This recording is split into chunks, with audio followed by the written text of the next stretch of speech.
আসসালামু আলাইকুম বন্ধুরা, কেমন আছেন? আলহামদুলিল্লাহ, আমি ভালো আছি। এই পরন্ত বিকেলে আপনাদের সামনে আমার এই ব্যালকনির গাছ সম্পর্কে আপনাদেরকে কিছু বলার জন্য আসলাম।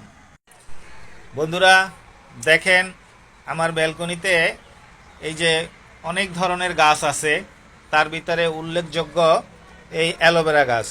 আর এটা হচ্ছে আমার পুঁই শাক। পুঁই শাক গাছে অনেকবার পুঁই শাক আমরা রান্না করে খেয়েছি। এখন এই পুঁই শাকে আর গাছে শাক হচ্ছে না, এখন বিচি আসছে। এই যে দেখেন বিচি আসছে, কিছুদিন পর এই বিচিগুলো আমরা খাওয়ার পর গাছগুলো আর এখানে থাকবে না। এরপর পাশাপাশি এখানে একটা দেখেন, এই গাছটা খুব ছোট ছিল, এখন অনেক বড় হয়েছে।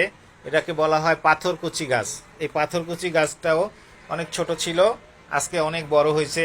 এখানে আমার করল্লা গাছ আছে, এই দেখেন করল্লা গাছে করল্লা হয়েছে। এই দেখেন একটা করল্লা, তারপরে এই যে ভিতরে করল্লা আছে, করলা গাছ আছে। পাশাপাশি আমরা লাউ গাছ লাগিয়েছি।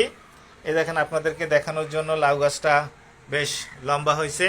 এখন আশা করি এখানে ফুল হবে, ফল হবে, তারপর আমরা খাবো।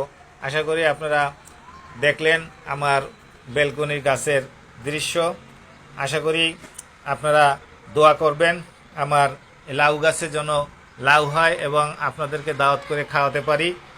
এই পরন্ত বিকালে এই কথা বলে আজকের মতো বিদায় নিলাম।